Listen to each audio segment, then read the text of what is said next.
بسم اللہ الرحمن الرحیم۔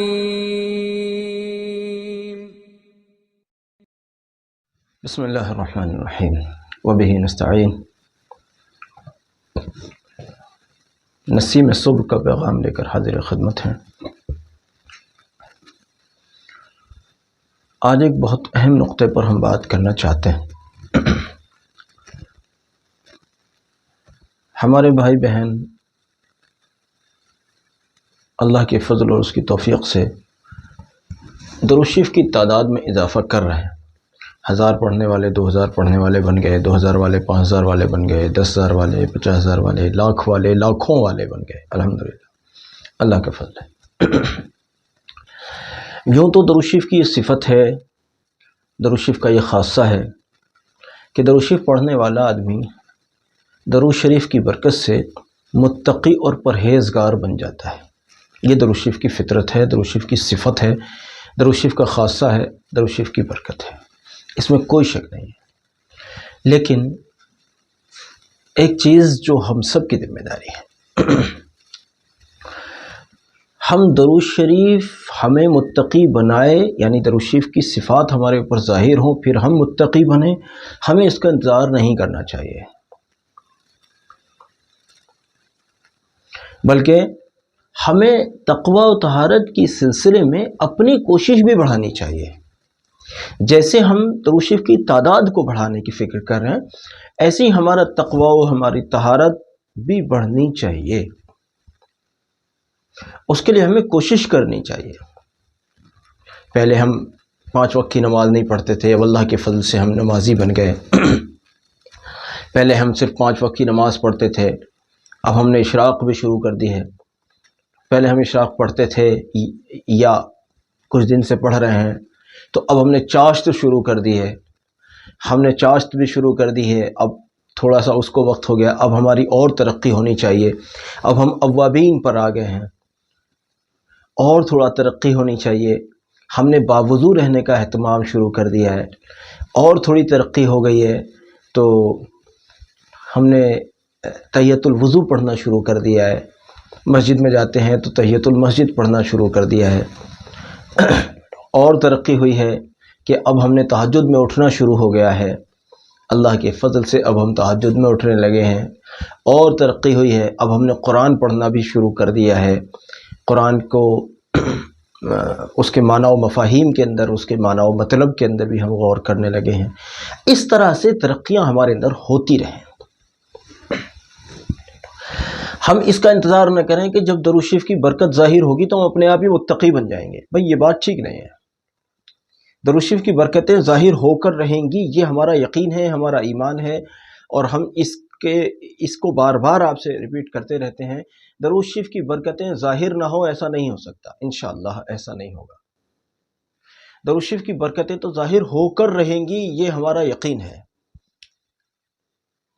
اللہ نے چاہا درود شریف کے انوار و برکات، اس کے فیضان ضرور ظاہر ہوں گے، انشاءاللہ ضرور ظاہر ہوں گے۔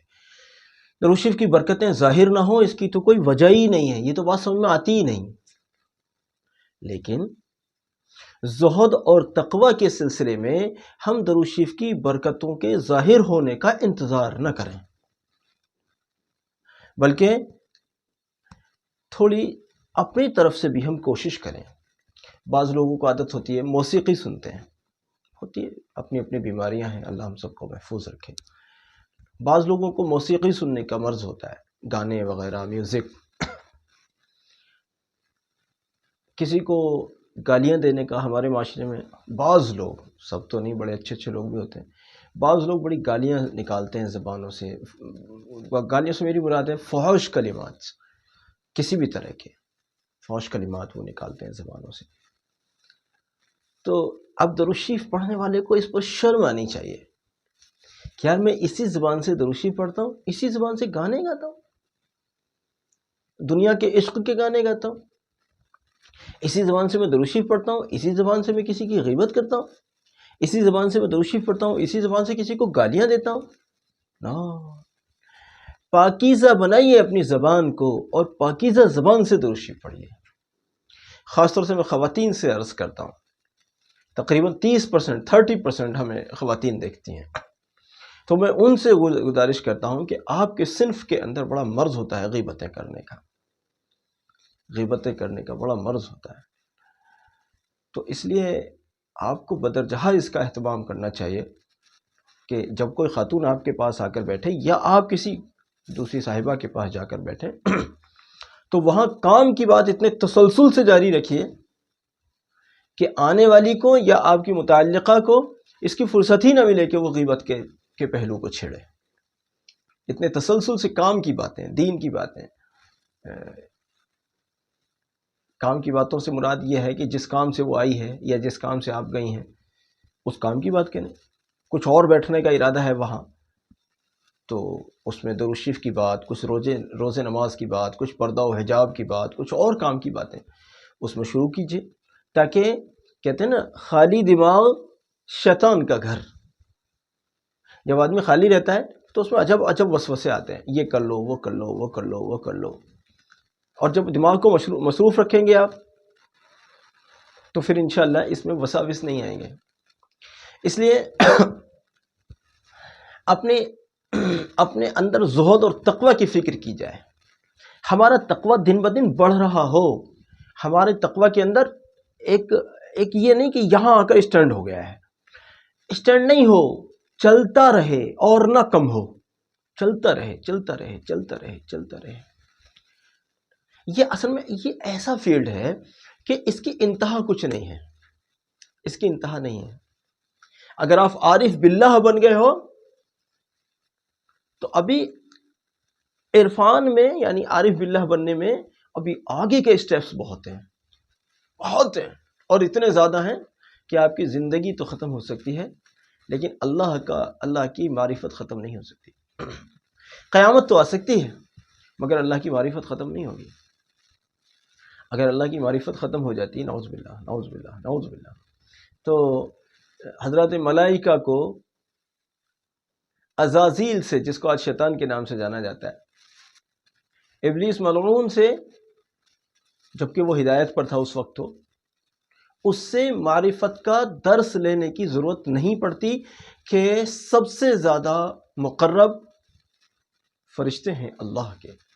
فرشتے ان چیزوں کو بھی دیکھتے ہیں جن چیزوں کو ہم جانتے بھی نہیں. اب میرے پاس کتنے فرشتے بیٹھے ہیں، مجھے ایک بھی نہیں دکھ رہا. ان کو میں دکھ رہا ہوں، وہ ان کو میں دکھ رہا ہوں، لیکن میں یہاں بیٹھے ہوئے ہیں مگر میں ایک بھی نہیں دیکھ رہا. بیٹھے ہوئے ہیں کیوں کہا؟ حدیث میں جہاں اللہ کا ذکر ہوتا ہے وہ فرشتے آ کے گھیر لیتے ہیں. تو یہاں بیٹھے ہیں یقیناً اس حدیث کے مطابق، لیکن دکھ مجھے ایک بھی نہیں رہا. اور فرشتے مجھے دیکھ رہے ہیں، ان کا علم ہم سے بہت بلند ہے. وہ سیکنڈ میں آسمانوں میں پہنچ جاتے ہیں، سیکنڈ میں زمین میں آ جاتے ہیں اللہ کے حکم سے. تو اگر معرفت کی کوئی انتہا ہوتی تو فرشتوں کو اگلے دروس لینے کی ضرورت نہیں تھی، ان کو آگے کے سبق لینے کی ضرورت نہیں تھی. لیکن نہیں، ان کے لیے اللہ نے ایک معلم الملکوت مقرر کیا، ایک معلم مقرر کیا، اس شخص کو مقرر کیا جس کو آج ہم شیطان کہتے ہیں، اور جنت میں بیٹھ کر فرشتوں کو معرفت کا سبق دیتا تھا. تو یہ ایسا فیلڈ ہے کہ اس کی کوئی انتہا نہیں ہے.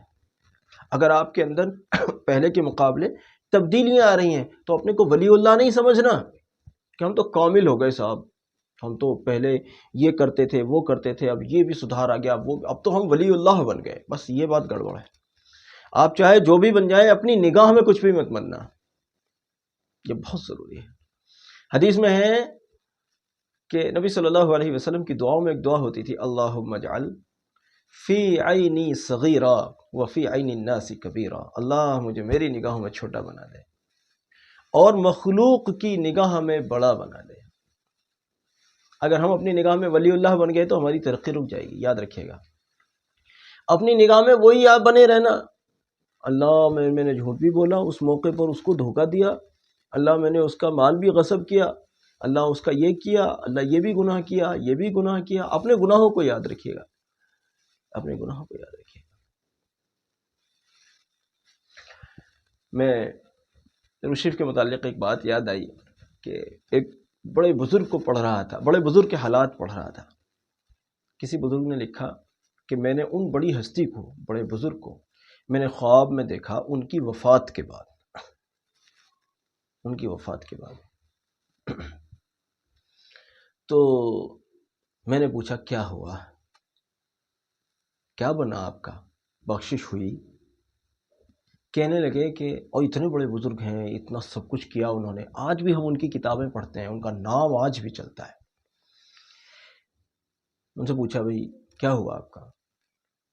انہوں نے کہا کہ میں ایک درود شریف پڑھتا تھا، اس کی برکت سے اللہ نے مجھے بخش دیا، کہ میں ایک درود شریف پڑھتا تھا، اس کی برکت سے اللہ نے مجھے بخش دیا۔ درود شریف والے بنو، لیکن اپنی نگاہ میں وہی بنے رہنا کہ مجھے اور ضرورت ہے تقوی کی، اور ضرورت ہے تقوی کی، اور ضرورت، میں نے وہ بھی گناہ کیا، میں نے وہ بھی گناہ کیا، میں نے وہ بھی گناہ کیا۔ اس لیے تقوی کی طرف اور زیادہ چلتے رہو۔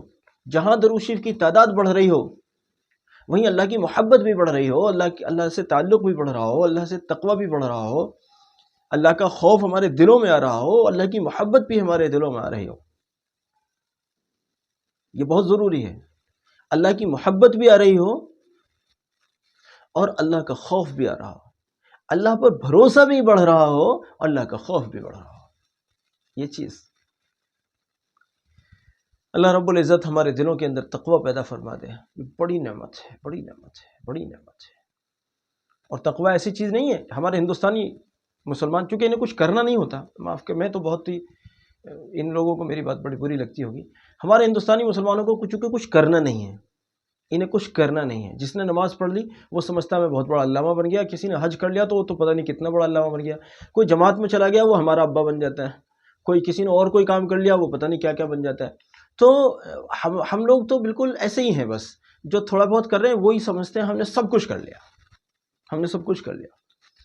تو ایسا نہیں ہے، ہمارے ہندوستانی مسلمانوں کا جو حال ہے وہ بالکل جو ہے سو ہے۔ تو میں ان کو کہتا ہوں کہ بطور خاص اپنے اوپر مطمئن ہو کر نہ رہ جائیں، مطمئن ہو کر نہ رہ جائیں کہ وہ ہم نے تو بس ماشاءاللہ بڑا تیر مار دیا، اب تو ہم 1000 مرتبہ درود شریف پڑھنے لگے ہیں، اب تو ہم کچھ زیادہ بڑے اللہ والے بن گئے ہیں۔ یہ تو اللہ ہی بہتر جانتا ہے کہ کون اللہ والا بنا ہے، کس کو کیا درجہ ملا ہے یا کس کو کیا درجہ ملے گا، اس کام کو اللہ کے حوالے چھوڑ دیجئے۔ لیکن اپنی عمل کو، اپنی محنت کو، اپنے تقوی کو، اپنی طہارت کو، اپنی پاکیزگی کو، اپنی پاک دامنی کو بڑھاتے رہیے، بڑھاتے رہیے، بڑھاتے رہیے۔ کسی سے پوچھا، کسی نے کسی اللہ والے سے پوچھا آپ اللہ والے ہیں، آپ اللہ کے ولی ہیں؟